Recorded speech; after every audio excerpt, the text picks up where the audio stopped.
sa tingin ko, aso pa lang eh. Ang daming kumukuha ng aso. Mas mahirap kaya yan sa bata. Yan ang lagi ko Forever na nakikita. bata yan eh. Yan ang lagi ko nakikita kasi ako marunong ako sa aso eh. Tama, Kaya pag nakakita ako ng hindi marunong sa aso, kumbaga bibilin lang nila dahil sa Cute. sa Yun breed. talaga, cute. I-flex nila yung breed. Kasi hindi sila marunong. Para sa akin, ako yung naaawa nga sa Kawawa aso. yung aso. Diba, tol? Parang mali eh. Kawawa Minsan, yung like, aso. parang yan, minsan nakakita ako dito, yung aso, i-walk niya pero naka-stroller. Kumbaga parang tangina, walang Apat silbi. yung paanong aso. Ang nakapag- Iso-stroller mo. Ang nakapag-walk Putik yung yan. yung diba? Siya yung winok ng aso. No? O kaya yung mga nag-walk tas sila yung nakasunod sa aso. Kasi Maling-mali, parang no? sa tingin nila ata, pag nilagay mo sa stroller ng aso, binibigyan mo ng good life siya dahil naka-stroller. Pero hindi ganun. observe Ang aso siya, gustong maglakad eh. Gustong umamoy-amoy. Tol, tayo nga, dalawa lang yung paa. Gusto mo maglakad. Imagine mo kung apat yung paa mo. Exactly. Hindi pa kating-kating ka maglalakad talaga nun. Apat yung paa nyo. Oo nga, no? Tapos isasakay mo sa stroller. Kaya yung mga nasa stroller, di ba ganun ng ganun? Oo nga, no? Oo Gusto nga, mo no? mawala. Apat yung ano niyan, paa niyan eh. Nagpaloko na naman kayo sa businessman na gumawa ng stroller. May businessman na Ng sobra pang-aso. ng stock sa batang stroller. Oo. Binenta niya ngayon. Para sa aso to. O Totoo yan, nga, nauto no? kayo ngayon. Tol, sobrang... Unless may injury Unless may injury yung aso. Sa business ng aso nga, tol, madali talagang bentahan yung mga yung mga peking dog owners eh. Correct. Yeah. Kasi kung ano-anong bibili nila para dun sa aso eh, di ba tol? Pero yung mga marunong na dog owners talaga, parang yun, yung mga kapitbahay namin sa Sorrento, hindi nga nila alam na magaling silang dog owner eh. Natural lang Natural eh, lang no? sila magpalaki ng aso. Kaya rin sila buboy. Andiyan lang yung aso nila. Kasama nila sa court, tumambay.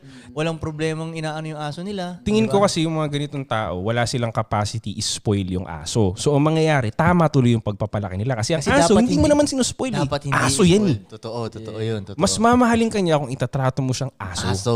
Totoo. Yung aso ko nga, pag nilagay mo sa kama, ayaw eh. Kasi tinrain ko siya mabuti na ang kama para sa tao, Tao. ang lapag Yeah, para sa yeah, aso. yeah. Pag Totoo. nilagay mo siya sa kama, aalis siya. Hindi katulad ng ibang aso, tatalon pa sa kama mo. Oo, totoo. Kasi tinrain mo siya, makipagyakap-yakapan ka dun sa kama mo.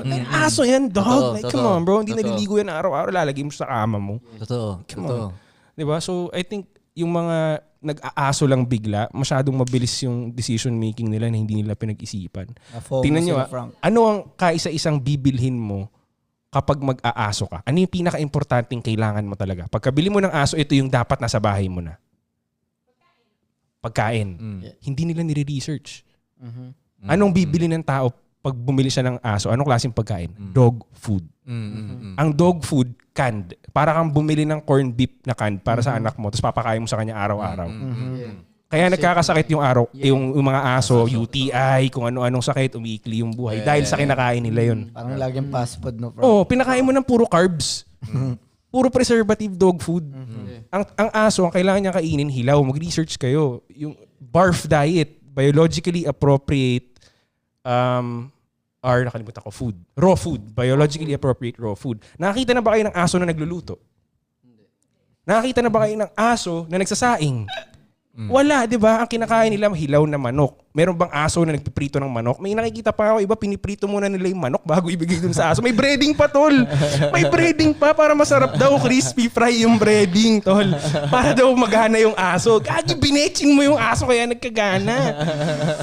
Yung dog food kaya may gana kasi may sinispray sila dyan. Manood kayong documentary, may sinispray silang pampagana. Maamoy ng aso, maluloko siya, kakainin niya. Pero pag gawin mong stale yung dog food, buksan mo, sisingaw yung in-spray. Pag inamoy ng aso, hindi niya kakainin yan. Diba? Kasi nawala na yung pampagana eh. Pero bigyan mo ng hilaw na manok yan. Kahit baby, malaking aso, pucha kakainin talaga niyan. Kasi yun yung pagkain, hilaw. Yung poop nila, hindi halatang healthy pag laging dog. Tol, yung aso walang amoy. Halimbawa, tumahay siya sa kwarto ng aircon, wala kang maamoy. Kasi ang amoy ng aso ay galing sa amoy ng dog food. Yung sanay tayo na amoy aso, amoy dog food yun. Hindi yun amoy aso, amoy dog food yun. Yung aso na tama ang kinakain, walang amoy. Maski pupo niya, walang amoy. Consistency ng pupo niya matigas, maliit. Hindi katulad pag dog food, parang tayo ng tao. Kasi nga puro siya carbs, puro lang siya. Basta parang pinakain mo ng spam at corned beef yung aso. Parang ano rin pala no, sa taong hindi tama yung kinakain niya, baho ng singaw niya. No? Correct. No? Tama. Kaya alam ko agad na parang iba yung ano nito. Right. Iba yung kinakain niya, no? Mali-mali kinakain nito. Natutunan ko to sa mga expert na may dog school sa Amerika eh. Isipin mo tol, yung aso ng isang inaaral ko, 22 years old yung aso niya, bro. Chihuahua. Kanyang kaliit na chihuahua. 22 years Ilan ba old, lifespan ng mga ganun, bro?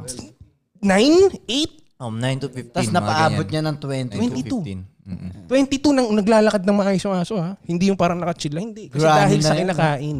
Granny na. Granny na yung aso niya. Talaga. Pero dahil sa kinakain niya, lagi sa kinakain.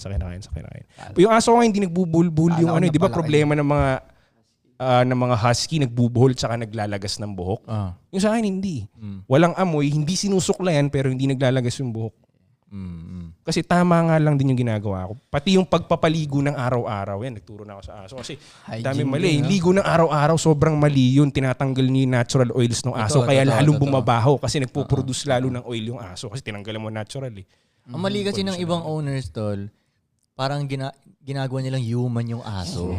Akala Yun, nila parang akala human. nila, Oo, gagawin nilang tama, ganun. Kaya, yun, papaliguan araw-araw, di ba? Correct, Sa totoong hindi naman, yung mga wolves nga, hindi naman naliligo araw-araw yun sila. Hindi nga naliligo yun. Di ba? Oo, di ba? Oh, kapag pag tama yung kinakain nila, natural oils yung lalabas, maganda yung buhok nila, maganda yung amoy nila. Wala mo kaila. Pag ang aso, nakita na kayo ng aso na nag-iikot sa sahig tsaka sa damuhan. Pag bagong ligo, usually ginagawa nila yun. Why? Tinatanggal nila yung chemicals na nilagay mo. Hindi nila trip. Ayaw nila yung shampoo na mabango, ayaw nila nung pabango, kaya kinikis-kis nila mabuti sa lapag para maalis yung kasi naiirita sila eh. Parang ang in-spray ng sobrang daming shit dyan.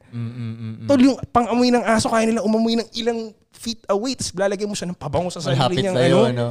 Oo. Kawawa naman, di ba? Kaya pag nakakita ako ng mga aso na di maayos yung pag-alaga, ang sakit sa mata sa akin. Alam kong, parang dati di ba yung sa inyo yung aso nyo, di ba? Naiinis ako pupunta ako ka-lives eh. Parang may aso sila doon na, basta yung nakakulong lang doon na ano. O, parang typical. Iinis ako eh. Ako kung magiging presidente ako, yan ang isa sa mga batas na papagawa ko eh. Papalayain ko lahat ng mga asong. Yung nakakulong lang na aso. Yung di ba may mga asong gano'n, buong buhay silang nakakulong lang, buong buhay nakatali. Oo, yun, kawawa. iaanoin ko yun, palalayain ko yung mga yun. Gagi kung naiintindihan lang ako ng lahat ng aso ngayon, buboto ako ng mga yun. Kailangan natin yung leader na yan. Di ba, ano? Gusto ko nga ng business na ano eh, tungkol sa aso talaga, na parang wala akong choice kundi makasalamuha sa mga aso. Kasi parang Talaga? ang sarap kasama ng mga aso, walang bullshit eh. Oo, talaga. Dog shit lang. Pero walang bullshit sa kanila. Parang, Oyos di lang ba? yun. Ayos sila kasama eh. Bibreak tayo? Sige, go. Go agad.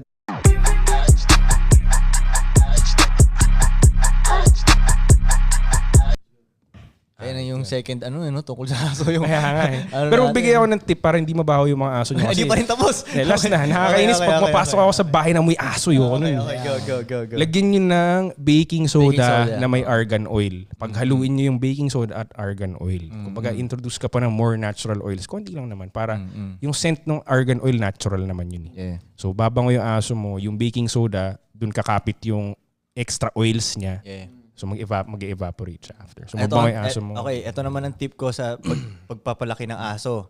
Gayahin nyo yung paano magpalaki ng aso, yung mga taong nasa hoods. Kadalasan ng hindi marunong magpalaki ng aso, tol, yung mga may kaya. Yung mga mayayaman. Kaya tignan mo, sino nakakagat ng mga askal palagi? Oo nga, no? Hindi naman yung taga-hood yung dadaang middle class, di ba? Yung galing sa trabaho na naka-iPhone, hindi siya marunong sa aso. Siya tuloy yung kakahulan naman. Totoo. Ang daming dumaan dyan taga-hood, wala namang kinahulan yung... Oo, totoo. Di ba? Habulin pa siya, di Yung ba? mga taga-hoods marunong mag-alaga pero hindi nila alam na marunong sila. Sabantalang itong mga may pera, akala nila marunong sila. Sa tingin nila sila ang dog lover eh. Oo, 'Di ba? Dahil ang dami nilang nilalagay dun sa aso, binibili na kung ano-ano, 'di ba? Pero wala yung baldog pag nakikita ko yung mga mga ibang dog owner. Dahil ano yung mga naglalakad sa BGC, 'di ba, Sa tol? Eastwood, sa Oo, BGC, ganyan. ganyan. Flex nila yung aso nilang ganyan. Hindi marunong maglakad ng aso, hinihila-hila siya ng aso niya. Baldog ang puta to. Magaling pa si Buboy sa'yo eh. Si Buboy walang tali yung aso niya eh. 'Di ba? Kasama niya sa court. Uuwi, nakawala lang, 'di ba? Feeling pa ng mga dog lover kapag yung aso nila excited pag uuwi sila. Akala nila tama yun.